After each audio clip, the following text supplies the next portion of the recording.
Hi friends, welcome back to Kalavati Kumar's kitchen. Christmas ಹತ್ರ ಬರೋದ್ರಿಂದ ಈಗ ಮಕ್ಕಳಿಗೆಲ್ಲ ರಜಾ ಇರೋದ್ರಿಂದ ಕ್ರಿಸ್ಮಸ್ ವೆಕೇಷನ್ಸಿಂದ ಒಂದು ಗೋಧಿ ಹಿಟ್ಟಿನ ಬಿಸ್ಕೆಟ್ ಮಾಡೋಣ. ಇದಕ್ಕೆ ಬೇಕಾಗಿರೋ ಸಾಮಗ್ರಿ ಬಂದು 1 ಕಪ್ ಆಗೋಷ್ಟು ನಾನು ಗೋಧಿ ಹಿಟ್ಟು ತೊಗೊಂಡಿದ್ದೀನಿ. ಗೋಧಿ ಹಿಟ್ಟು ಬದಲು ನೀವು ಮೈದಾ ಹಿಟ್ಟನ್ನು ತೊಗೊಬೋದು. ಇದೇ ಕಪ್ ಮೆಜರ್ಮೆಂಟಲ್ಲಿ ಅರ್ಧ ಕಪ್ ಸಕ್ಕರೆ ಪುಡಿ ಮಾಡಿ ಇಟ್ಕೊಂಡಿದ್ದೀನಿ. ಮತ್ತು ಅರ್ಧ ಕಪ್ಗೆ ಸ್ವಲ್ಪ ಕಮ್ಮಿ ಇದೆ ಬೆಣ್ಣೆ ತೊಗೊಂಡಿದ್ದೀನಿ. ಒಂದು 2 ಸ್ಪೂನ್ ಆಗೋಷ್ಟು ನಾನು ಆಲಿವ್ ಪೌಡರ್ ತೊಗೊಂಡಿದ್ದೀನಿ ಟೇಸ್ಟ್ಗೆ. ಮತ್ತು ಹಾಲು ಕಲಿಸ್ಕೊಳಕ್ಕೆ ನೋಡಿಕೊಂಡು ನೀವು ತೊಗೊಬೇಕಾಗುತ್ತೆ.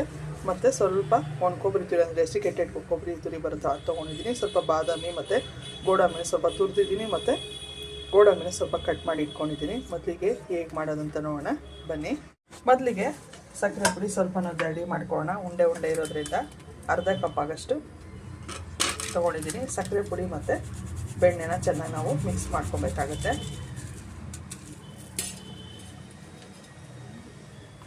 ಬೆಣ್ಣೆ ಒಂದು ಅರ್ಧ ಕಪ್ಗಿನ ಸ್ವಲ್ಪ ಕಮ್ಮಿ ಇದೆ. ಇದನ್ನು ಸ್ವಲ್ಪ ಚೆನ್ನಾಗಿ ನಾವು ಬೀಟ್ ಮಾಡ್ಕೊಬೇಕಾಗುತ್ತೆ. ಇಲ್ಲ ಕೈಯಲ್ಲೆಲ್ಲ ಕಲಿಸ್ಕೊಬೋದು. ಈ ಥರ ಒಂದು ಸ್ಪೂನ್ ಸಹಾಯದಿಂದ ನಾನು ಕಲಿಸ್ಕೊಬೋದು.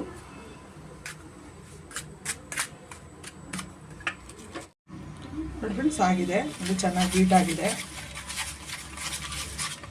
ಚೆನ್ನಾಗಿ ನಾವು ಬೀಟ್ ಮಾಡ್ಕೊಬೇಕಾಗುತ್ತೆ. ನೋಡಿ, ಇಷ್ಟಾದರೂ ನಮಗೆ ಸಾಕು. ಇವಾಗ ಇದಕ್ಕೆ ನಾವು ಹಿಟ್ಟು, ಸ್ವಲ್ಪ ಗೋಧಿ ಹಿಟ್ಟು ಮತ್ತು ಆಲಿವ್ ಪುಡಿನ ಜರಡಿ ಇಟ್ಕೊಳ್ಳೋಣ. ಮತ್ತು ಇದಕ್ಕೆ ನಾನು ಆಲಿವ್ ಪುಡಿನ ಸೇರಿಸ್ಕೊತಾ ಇದ್ದೀನಿ.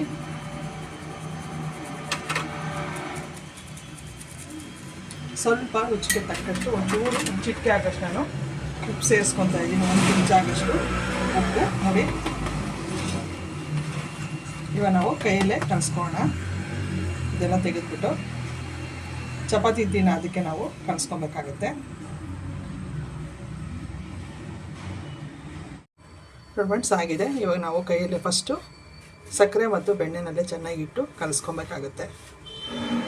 ಚೆನ್ನಾಗಿ ನಾವು ಕಲಿಸ್ಕೊಳ್ಳೋಣ. ಚಪಾತಿ ಹಿಟ್ಟು ಆದ ಬರುತ್ತಲ್ಲ, ಆ ಥರ ನೀಟಾಗಿ ನಾವು ಕಲಿಸ್ಕೊಳ್ಳೋಣ.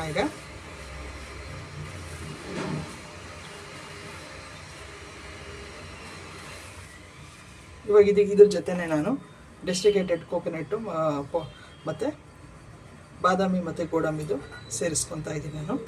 ನೀವು ಬೇಕು ಅಂದರೆ ಬಿಸ್ಕೆಟ್ ಮಾಡೋದನ್ನ ಮೇಲೇನೂ ಹಾಕ್ಬೋದು ನೀವು. ಇಲ್ಲಾಂದ್ರೆ ಈ ಥರ ಒಳಗಡೆ ಮಿಕ್ಸ್ ಮಾಡೋದನ್ನ ಕಲಸೋ ಹೊತ್ತಿಗೆ ನೀವು ಸೇರಿಸ್ಕೊಬೋದು. ಫ್ರೆಂಡ್ಸ್ ಆಗಿದೆ. ಇವಾಗ ಇದಕ್ಕೆ ನಾನು ಇಷ್ಟು ಕಲಿಸ್ಕೊಂಡ್ರೆ ಸಾಕು, ಬೆಣ್ಣೆ ಮತ್ತು ನೀಟಾಗಿ. ಇವಾಗ ಸ್ವಲ್ಪನೇ ಹಾಲು ಹಾಕ್ಕೊಂಡು ನಾನು ಸ್ವಲ್ಪನೇ ಹಾಲು ಹಾಕ್ಕೊಂಡು ಚಪಾತಿ ಹಿಟ್ಟಿನ ಅದಕ್ಕೆ ಕಲಿಸ್ಕೊತಾ ಇದ್ದೀನಿ.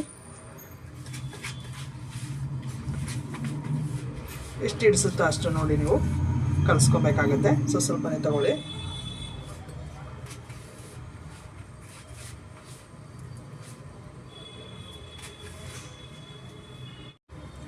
ಫ್ರೆಂಡ್ಸ್, ಈ ಥರ ಚೆನ್ನಾಗಿ ಕಲಿಸ್ಕೊಬೇಕಾಗತ್ತೆ ಚಪಾತಿ ಹಿಟ್ಟಿನ ಅದಕ್ಕೆ. ಸ್ವಲ್ಪ ನೋಡಿ, ಇನ್ನೂ ಸ್ವಲ್ಪ ಇಷ್ಟು ಹಾಲು ಉಳಿದಿದೆ ನೋಡಿ. ನಾನು ಸ್ವಲ್ಪ ಒಂದು 1/4 ಭಾಗ ಅಷ್ಟು ಯೂಸ್ ಮಾಡಿರೋದು.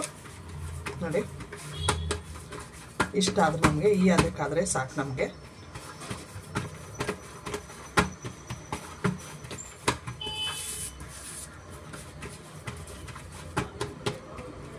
ರೆಡಿಯಾಗಿದೆ ನೋಡಿ. ಹಿಟ್ಟಿಗೆ ಅದಕ್ಕೆ ನಾವು ಬಿಸ್ಕೆಟ್ಗೆ ಕಲಸಿಟ್ಕೊಬೇಕು. ನೋಡಿ ಫ್ರೆಂಡ್ಸ್, ಬಿಸ್ಕೆಟ್ ರೆಡಿಯಾಗಿದೆ ನೋಡಿ. ಇಷ್ಟ ಅದಕ್ಕಿದ್ರೆ ನಮಗೆ ಸಾಕು.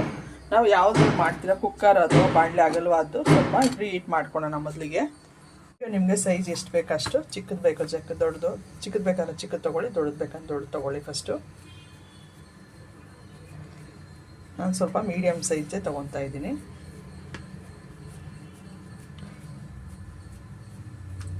ಎಲ್ಲ ಉಂಡೆಗಳು ಮಾಡ್ಕೊತೀನಿ.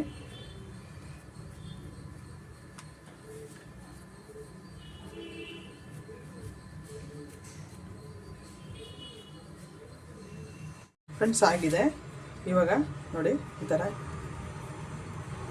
ಎಷ್ಟು ತೆಳು ಬೇಕು ಅಷ್ಟು ತೆಳುವಾಗಿ ನಾವು ಯಾವುದ್ರಲ್ಲಿ ನಾವು ಬೇಯಿಸ್ಕೊತೀರ ಅದರಲ್ಲಿ ಇಟ್ಕೊಳ್ಳೋಣ.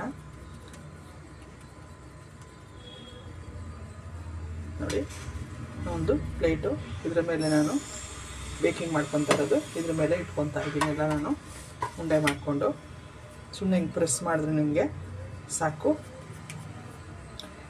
ತುಂಬ ತೆಳುನೂ ಬೇಡ, ತುಂಬ ಮಂದನೂ ಬೇಡ.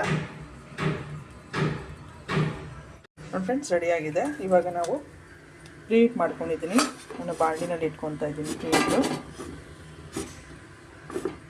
ನೋಡಿ ಇಷ್ಟಾದರೆ ನಮಗೆ ಸಾಕು. ಇದ್ರ ಮೇಲೆ ಒಂದು ತಟ್ಟೆ ನಾನು ಉಲ್ಟಾ ಮುಚ್ತಾ ಇದ್ದೀನಿ. ಮುಚ್ಚಿಬಿಟ್ಟು ಇದ್ರ ಮೇಲೆ ತೂಕದ ಏನನ್ನೊಂದು ಇಟ್ಬಿಟ್ಟು ಒಂದು 30ರಿಂದ 35 ನಿಮಿಷ ಮೀಡಿಯಮ್ ಫ್ಲೇಮಲ್ಲೇ ಸ್ವಲ್ಪ ನಾವು ಬೇಕಿಂಗ್ ಮಾಡ್ಕೊಬೇಕಾಗತ್ತೆ. ಇದ್ರ ಮೇಲೆ ನಾನು ಸ್ವಲ್ಪ ತೂಕದ ನಾವು ಇಟ್ಕೊಳ್ಳೋಣ. ನೋಡಿ ಫ್ರೆಂಡ್ಸ್, 30 ನಿಮಿಷ ರೆಡಿಯಾಗಿದೆ ಬೆಣ್ಣೆ ಗೋಧಿ ಹಿಟ್ಟಿನ ಬಿಸ್ಕೆಟು. ಈಗ ನಾವು ತೆಗೆಯೋಣ. ನೋಡಿ ನಾನು ಸ್ವಲ್ಪ ಫೋಕಲ್ಲಿ ಹೋಲ್ಸ್ ಥರ ಮಾಡಿದ್ದೀನಿ. ಅದು ವಿಡಿಯೋ ರೆಕಾರ್ಡ್ ಆಗಿಲ್ಲ, ಸಿಪ್ ಆಗಿದೆ. ನಾವು ಒಂದು ಇದರಲ್ಲಿ ಚೆಕ್ ಮಾಡೋಣ. ನೋಡಿ ಬೆಂದಿದೆ, ಮೆತ್ತುತ್ತಾ ಇಲ್ಲ. ನೋಡಿ ಮೆತ್ತಬಾರ್ದು. ನೋಡಿ ಈಗಲೇ ತೆಗಿಬೋದು. ಸ್ವಲ್ಪ ಕಂಪ್ಲೀಟಾಗಿ ಕೂಲ್ ಆಗಲಿ. ನೋಡಿ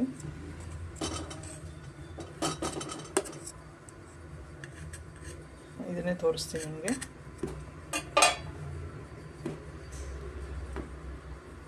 ನೋಡಿ ನೀಟಾಗಿ ಇಷ್ಟು ಬೆಂದರೆ ನಮಗೆ ಸಾಕು. ಅಂಟ್ಕೊಳೋದೆಲ್ಲ ಏನೂ ಇಲ್ಲ, ನಮಗೆ ನೀಟಾಗಿ ಬರುತ್ತೆ. ಬಿಸ್ಕೆಟು ರೆಡಿಯಾಗಿದೆ ನೋಡಿ. ತಿನ್ನೋಕ್ಕೂ ಚೆನ್ನಾಗಿರುತ್ತೆ, ಟೇಸ್ಟಿಯಾಗಿರುತ್ತೆ. ಇದು ಸ್ವಲ್ಪ ಕಂಪ್ಲೀಟಾಗಿ ಕೂಲ್ ಆಗೋಕ್ಕೆ ಬಿಟ್ಬಿಡೋಣ. ಈಗ ನಾವು ಮುಟ್ಟಿದ್ರೆ ಸ್ವಲ್ಪ ಸಾಫ್ಟ್ ಥರ ಕಾಣಿಸುತ್ತೆ. ಸ್ವಲ್ಪ ಕೂಲ್ ಆದಮೇಲೆ ಸ್ವಲ್ಪ ನಮಗೆ ಗಟ್ಟಿ ಥರ ಕಾಣಿಸುತ್ತೆ. ಕೂಲ್ ಆಗಿಬಿಡಲಿ. ರೆಡಿಯಾಗಿದೆ ಗೋಧಿ ಹಿಟ್ಟಿನ ಬಿಸ್ಕೆಟು. ನೋಡಿ ಫ್ರೆಂಡ್ಸ್, ಕಂಪ್ಲೀಟಾಗಿ ಕೂಲಾಗಿದೆ. ಇವಾಗ ಇದನ್ನು ಒಂದು ಪ್ಲೇಟ್ಗೆ ಸೇರಿಸ್ಕೊಳ್ಳೋಣ. ಆರಾಮಾಗಿ ಮಕ್ಕಳಿಗೆಲ್ಲ ಕೊಡ್ಬೋದು. ಕಾಫಿ ಟೀ ಜೊತೆ ನಾವು ತಿನ್ಕೊಬೋದು. ಕರೆಕ್ಟಾಗಿ 30 ನಿಮಿಷ ಇಳಿಸುತ್ತೆ ನೋಡಿ. ಕರೆಕ್ಟಾಗಿ ಪರ್ಫೆಕ್ಟಾಗಿ ಬಂದಿದೆ. ಸಿಂಪಲಾಗಿ ಈಸಿಯಾಗಿರೋ ಒಂದು ಗೋಧಿ ಹಿಟ್ಟಿನ ಬೆಣ್ಣೆ ಬಿಸ್ಕೆಟು ರೆಡಿಯಾಗಿದೆ ಫ್ರೆಂಡ್ಸ್. ತುಂಬ ಚೆನ್ನಾಗಿರುತ್ತೆ ಟೇಸ್ಟು. ನೀವು ಒಂದ್ಸತಿ ಟ್ರೈ ಮಾಡಿ, ಹೇಗಿತ್ತು ಅಂತ ಕಮೆಂಟ್ ಮಾಡಿ ತಿಳಿಸಿ. ನಿಮ್ಗೆ ಇಷ್ಟ ಲೈಕ್ ಮಾಡಿ, ಶೇರ್ ಮಾಡಿ, ಸಬ್ಸ್ಕ್ರೈಬ್ ಮಾಡಿ ಫ್ರೆಂಡ್ಸ್. Thank you.